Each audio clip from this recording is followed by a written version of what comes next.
arranged. You know, there's some passages you prefer hearing it with a saxophone than a trombone, but they're just two different sounds. They don't even sound alike.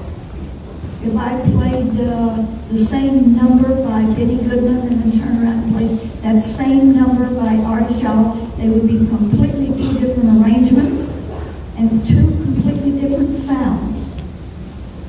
So now, we always have heard that Artie Shaw didn't like dancers. Did you? Goodman didn't like dancers. Shaw didn't like. He thought dancers were a bunch of idiots, I guess. He once said that Begin the Begin was his downfall because everywhere he went, that's what they wanted to hear. They didn't want to hear anything but what they wanted to hear. He wanted to venture out. They didn't want to hear it. Yeah, and I heard that about Benny Goodman, that he, later on in his career in the 60s or 70s, that he would go and play a concert, and they'd say, oh, we want to hear all your classics, your standards, Let's Dance, etc. And Benny didn't want to play those, because he had other music that he had been working on. So what he did was, he took all those 10, 15 songs, and mashed them into one song, called it a medley, and in 4 minutes, played everyone's favorite number. So that he could then go on and play whatever he wanted to play at the time. You can get them off your back. That's true. Yeah. Well, you know, all bands had standards, what they call standards. I think I mentioned to you about, even with Count Basie, like 88 Basie Street, Corner Pocket. The people wanted to hear those tunes all the time because they were standards. And they would usually try to always carry those in their library. Because I think I told you, Basie had such a huge library of music that he couldn't carry it all to one gig that he was playing somewhere. And if you went up and asked him to play a particular number, if he looked in his library to see if he had it, and he didn't bring it, he couldn't play it because he didn't bring it with him. But I think they all had standards, and I think they took them, carried most of them because they knew they wouldn't get requests for them. Right. Yeah, I think Duke Ellington is credited with either arranging, writing, or performing on over 3,000 different tracks, which is astronomically large, and only second to that guy in India who's got like 800 million songs or something like that. Some weird, I don't know much about him, but Ellington's got this massive collection of music that he's penned or been a part of. So now, did you ever go to any like band battles? Because we have those, and I know that they had those in the 30s, but were they doing that? Like at Disneyland, could you go see Duke Ellington and Artie Shaw at the same time? One year, they had 5 different big bands at Disneyland, all playing in different places in the park. Wow. 5 of them. Wow. You could, and they would probably overlap about 15 minutes. Because they tried to space them out where they weren't all playing at the same time. Right. And we got to see, I don't remember all 5 bands, but there were 5. So you would just dance from one? We danced, hop from that one to the spot in the park, and go to the next one, you know. Yeah. Disneyland had that, I'd go. I don't like Disneyland. Well, you know, Disneyland at that time was probably one of the few places that could afford the big bands. It had gotten so expensive for people to book big bands. And when was this? Like in the 70s, 80s? 70s. 70s? I think I did not mention to you Johnny Sheeter, who put the dances on down at the Balboa Pavilion, wanting to hire Benny Goodman. It was her dream. She'd have, about every 3 months, she would have a dance down there. And she wanted Benny Goodman so bad, and she looked into hiring him, and it was 25,000 just to book him. Wow. Well, you know, the pavilion wouldn't hold very many people, and she would have had to tack on the price for you to get in, and people probably wouldn't pay that. Yeah. So she never was able to book him.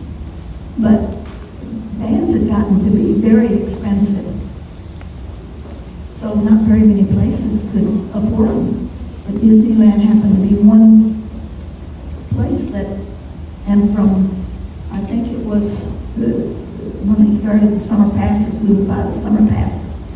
And it was good from, I think it was May to September, after Labor Day. Where was the main stage where they performed? Was that Carnation Plaza? Carnation Plaza. And they actually just moved that, I think, right? Disneyland people? Yeah. Yeah, that's a shame. Do they still do dancing at Disneyland? No, they did it outside of Disneyland, but they're starting to do it inside. Oh, that's good. That's good. It's not called Carnation. What's it called? New Orleans Times Square? Yeah, I don't know. Okay. Oh, sorry, we're just having a side conversation over here. We're just talking about Disneyland. It's not very important. We were talking about Disneyland and the venue and where to dance, and they used to dance at the Carnation Plaza, and then back in the 70s and the 60s with Duke Ellington and whatnot, and then just recently they closed it, and then it's now reopened again, but it's not Carnation Plaza. It's New Orleans Times Square or something. I don't know, I just made that up. Princess Palace. Princess Fairy Tale Palace. Tisay works at Disneyland. So she dresses up as Queen Amidala and walks around. Well, we had to dance on, we had to dance on marble out there.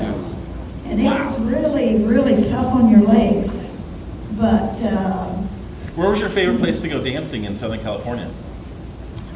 oh, Lord. I didn't have a favorite place. Any place that had a great band was my favorite place, really. Hal would read the paper, and he would say, gee, he said, Gus Pavona. You ever heard of Gus Pavona? Never heard of that guy. He Have you was heard of clay- him, Chris? He was a clarinet player, played with the big bands. Well, he had a big band, and he used to play the Palladium, and I said, I'd like to go and see him.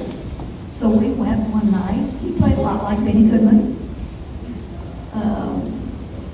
Names that I'd never even heard of. How knew all these people? Well, Hal met Artie Shaw, right?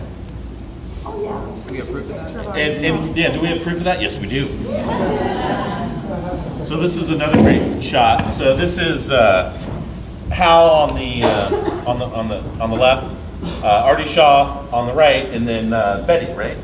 His dance partner. That was before he went to war, in the war. And Marge, didn't he tour? Didn't Hal tour with Artie a little bit? Yeah, he did a tour with Artie, yeah. So Hal toured with Artie Shaw. Yeah, I don't know how many weeks, but yeah, he won a contest, and with that contest, he could tour with Artie. And so we have that picture floating around to look at. So, are there, looking at my notes here, you talked about some other bands like Tiny Bradshaw and Earl Bostic, some people that we don't necessarily play anymore. What was one of your favorite songs that like Tiny Bradshaw did? Soft. Soft? We had a friend who was a great sax player. He never wanted to be well known. He could have cared less. He'd been playing sax since he was about 4 years old. Jackie Kelso. He played with Lionel Hampton. He played with Benny Goodman. He could play the most fabulous notes that came out of a horn you ever heard. He was just, we had a small group and we followed him everywhere he went. He could copy Earl Bostic. He could play that horn and sound just like Earl Bostic. I got him to play a little bit out at Disneyland. He was playing in the Lionel Hampton band that night, and I wanted to hear Jackie saxophone, and I said, "Oh, Jackie, I wanted to hear you blow that horn so bad." And he said, "Well," he said, "when you play with Hamp, you play by the book." But I said, "Would you play a little bit of Bostic for my friend Marie?"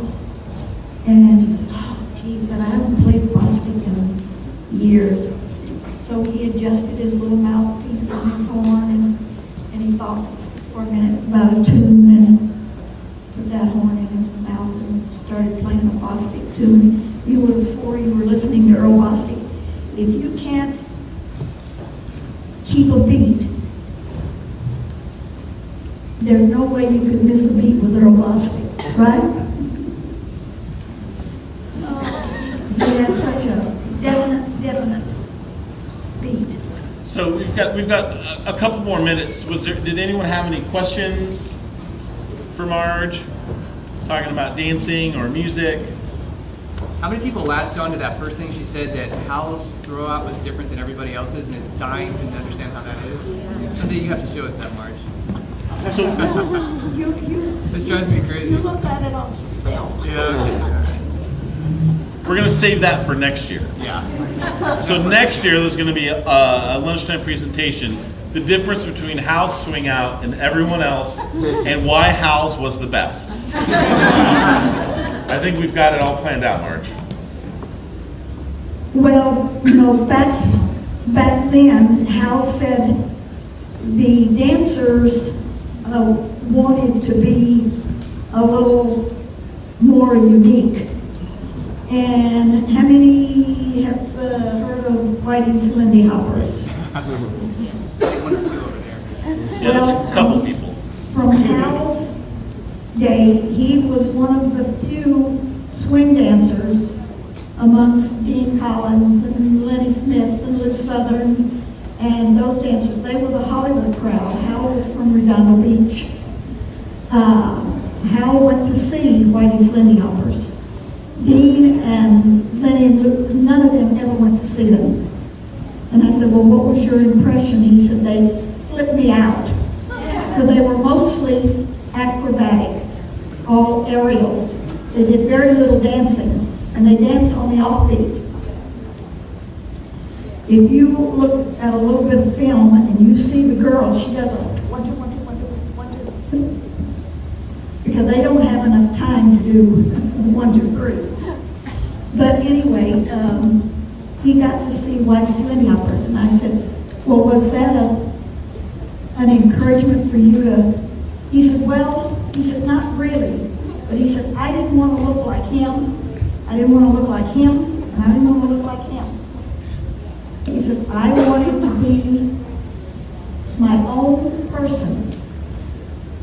I wanted to dance the way I felt the music, and to be able to put the steps to the beat of the music." He said, "Never mind all this hand jive. Just do it with your feet." And he formed that style. I said, "Well, how did it come?" He says, "You don't really know. All of a sudden, it just hits you." He says, "Man, I just did something." And he just perfected it. And that was why how you could put 25 dancers back in those days on the floor, and Hal would be the only one that was different. Awesome. Thank you very much, Marge. Thank you, Marge.